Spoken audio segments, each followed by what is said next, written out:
Good morning, everyone. Hope you're all having a wonderful day today. Today, we're going to be taking a look at the Sig Romeo 6H. Now, this red dot has seen better days, and in fact, the entire model line is discontinued, but we're still going to talk about it today because it does serve as an analog for designs of other similar optics and why it probably should have been discontinued. But before we get into the video, if you want to help me out personally, you can, of course, like, share, and subscribe, as that is free and does help me out quite a bit.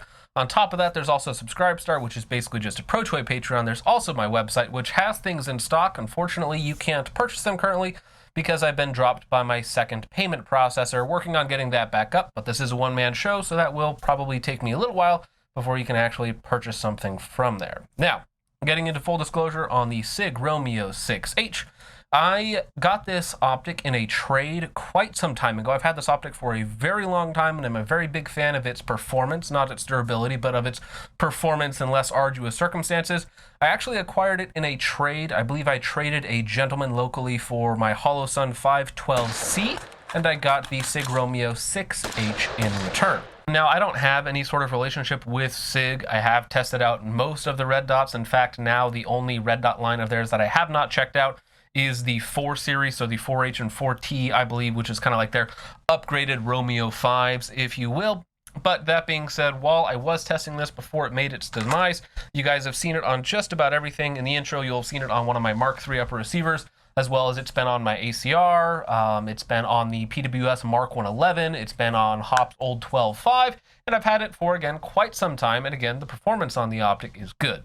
So getting into the specifics on the optic, it is, of course, a 30mm red dot, very old school. I believe Primary Arms makes a 30mm red dot, Holosun makes a 30mm red dot. Again, they're probably all made by the exact same people. And then Aimpoint, of course, has the Pro model, one of their older models that also uses the 30mm mount design, and which kind of popularized and spawned these sorts of red dots. Now, as far as features go on the Romeo 6H, it basically has every feature that you can get in a Sig red dot. Starting off with the body, it is a one-piece 7075 T6 aluminum body, which, as far as material strength goes, is about twice as strong as 6061. However, as we'll get into, material strength doesn't matter as much as design, so whatever material you put in this, this is still a less durable design than other optics on the market. Now, this also comes equipped with Sig's MOTAC, their motion activation, so it will turn on and off. On top of that, with their LED technology, it's rated at 40,000 hours of battery life combined with auto on, auto off technology. Not sure why it's 40,000 hours instead of 50,000 hours. However, it's really kind of a moot point. You're measuring your battery life in years, so for most people, it's not a big deal. Now, you do have a side-loading 2032 battery, as well as 2 buttons for adjusting your illumination settings. You have 12 settings, I want to say. 10 daylight settings, 2 night vision settings, again, very standard for SIG optics. Now, on top of that, very nicely with the 6H, you also get your multiple reticle system. So you have all of the reticles that you could want. You have a singular 2 MOA dot, you have a 2 MOA dot and 65 MOA outer circle, and then you have 2 MOA dots plus your BDC holds of 5, 9, and 15 MOA. So I think they call it their quadruplex or quad dot BDC, basically for 4, 5, and 600 yards should you need it. So again, and you can cycle through all of those options. You can do just the dot and BDC, or just the dot and the 65 MOA outer circle, or you can do all of them at once. Usually when I'm shooting not at distance, I'm just using the 2 MOA dot and 65 MOA outer circle. However, if you never want to cycle through the reticle, you can just leave all of it on all of the time, or again, mix and match to your heart's desire. Now, of course, on the optic body itself, we do have our windage and elevation, which are very nicely capped as well as protected by raised aluminum ridges, and again, high quality aluminum ridges at that.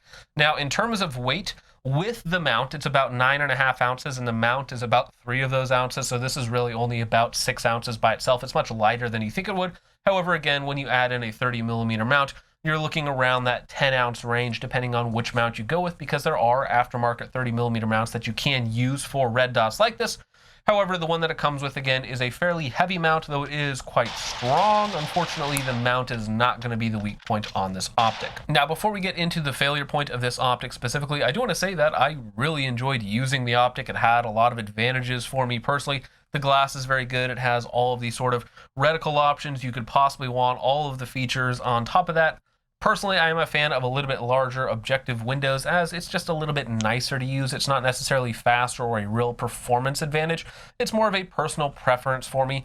Now, because of the 30mm body design here, it's actually not quite as much field of view, so quote unquote, as you would get from like a Sig Romeo 7 or other Comp M4 or other similar red dots like that. But it is still a decent improvement over 20mm red dots if you're into that sort of thing. If you don't need it, then a 20mm red dot is just fine. But that being said, this optic I took out to 500 yards on a PWS Mark 111 upper using the BDC within the reticle plus a magnifier. The reticle looks very good under magnification. So again, up close, big fan of the slightly bigger window plus all the reticle options, and out to distance, it's also very usable, giving you those BDCs, again, depending on your barrel length and ammunition choices, that line up fairly well. There you go. There we go. You're right about where the bolt comes in, but just to the right. So, right up in the shoulders. Dead center, almost on the bolt. Left. Low, barely nicked the left edge of the plate.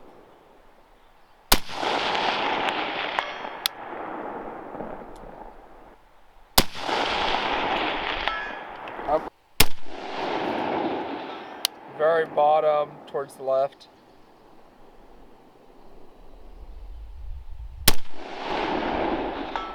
Up top, almost on the bolt.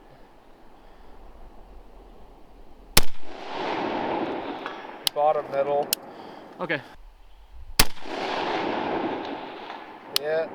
Really? Middle left. Okay. Middle right. Hit? Yep, hit. Bring it left a little bit. Middle. Now, getting into the failure of the optic itself, as you can probably tell, it is no longer level with the rest of the gun. It needs to be about there or so, and it is all the way down there. And that is because during the first drop of the optic, the body right here at the bottom crease crushed, because that is where all of that impact is going to go. So I was actually doing a bit of a tiered drop test. I usually do a double drop test on just about every optic that I test, this one here being no different. Now, the drops are from shoulder height. However, due to some of your guys' suggestions, actually, I wanted to do a bit of a tiered drop test. So the first drop would be on dirt and rocks, not a very hard impact compared to other things. And then the second drop would be a step up from that onto an AR-500 steel plate, which is about the harshest encounter you could theoretically come up with. So during the first drop, of course, we do a 5-round control group before we do anything, and then we do a drop onto dirt and rocks, check the group, and after that first drop, we ended up doing a second drop as well, but after that first drop, the optic body had crushed on the simpler, easier drop, if you will. The body itself had crushed right where you think it would, and it failed, and it was no longer on paper. In fact, it was about 2 feet low at 50 yards.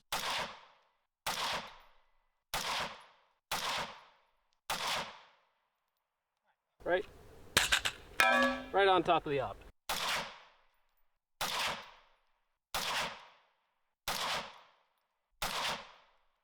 Again, about shoulder height. Bonk.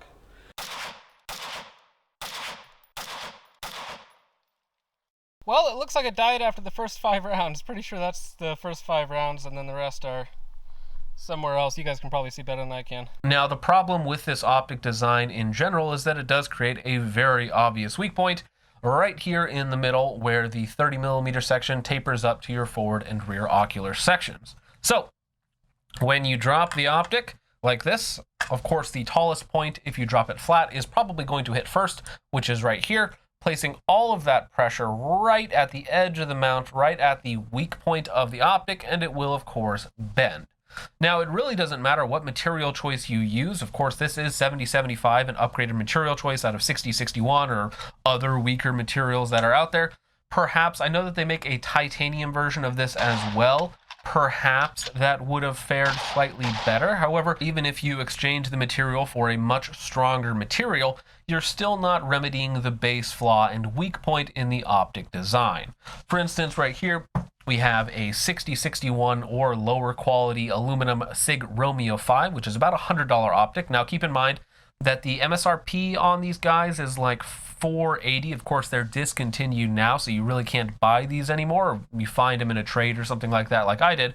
However, these were very expensive red dots with all of the features made out of a higher quality material. And again, the material choice is not going to save it from the flaw of the optic design. So, getting into the Sig Romeo 5, this is the same Sig Romeo 5 that you guys saw in the drop test video with a bunch of different T2 mounts. This one here has been dropped approximately 30 times.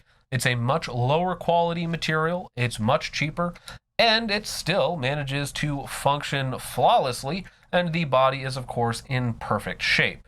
Now, that's not because the material is stronger, that's because it's of a much more durable, proven design, which is, again, a clone of the Aimpoint T1, T2. Now, on top of that, there are other red dot designs that are also extremely strong, extremely durable. They're fully supported bodies. Now, here we have the Sig Romeo 7 and 7S, both in the OpMod FDE, which I do find quite aesthetic, and both of these designs are, again, incredibly durable. The 7S is basically a copy-paste of the Aimpoint Comp M5 and the 7 of the Comp M4. Now, both of these red dots you will have already seen on the channel, drop tests on them, and they have performed flawlessly in their drop tests as well. In fact, we will be doing an upcoming video talking about these red dots in conjunction with each other because they are some of my favorite red dots and I tend to keep them around.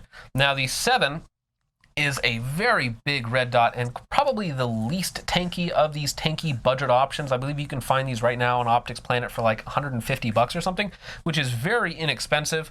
The weak point on these optics is going to be anything that's not supported directly by a mount. So in this case, all of this front section here, which is not supported by the base mount, this actually has an SKD 193 riser on it, which is only like 40 bucks and gives you a super tall 7.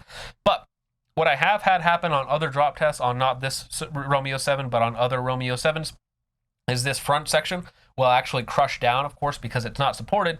The nice thing about it, however, is that the glass is about 3/4 of an inch inside, so the glass is actually here. So this front section here can crush all at once without affecting the performance of the red dot whatsoever. Again, they're just a very tanky, durable design overall. This is a bit of a heavy red dot, but I do like it. It does have a very nice, large objective window. Now, while these are objectively worse in terms of their material selection, being 6061 or worse, versus 7075 that we get on the 6H, their design is objectively tankier and better in terms of durability than what you get on something like this. Now, the 6H doesn't really matter because this is discontinued. I was sad to see it break because, again, I do like the performance of the dot, all of the features. It does a lot of things quite well. But again, the design of these types of red dots come with an inherent weak point if they encounter a harsh impact, which is kind of why these optic body designs have and should have gone the way of the dinosaur. all of those niceties, the features, the extra strength materials aren't going to save you from a poor design. Now, these are, of course, the higher end SIGs, so these are actually assembled here in the USA, which is a nice touch and theoretically has a higher level of QA QC to the product. However, again, all of those niceties aren't going to save you from a bad design. You can find and spend a lot more money on SIG's other high-end red dots. This is the 8T version, which is of course a 7075 body, titanium shroud.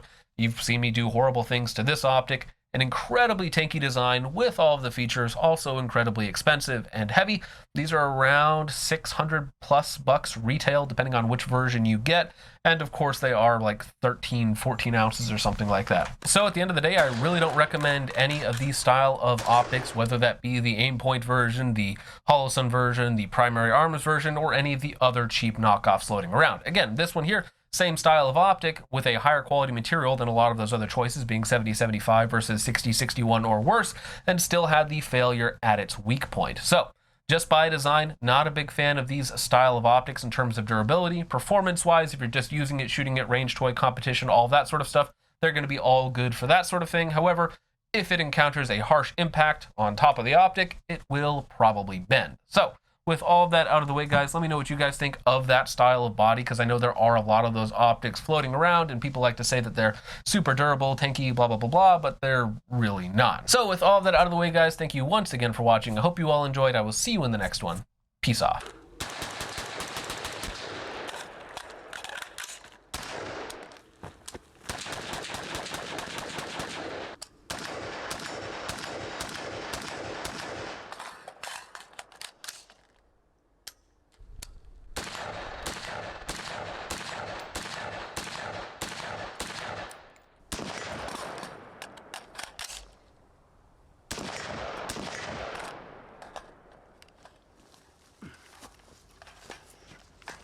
Even that's fine though.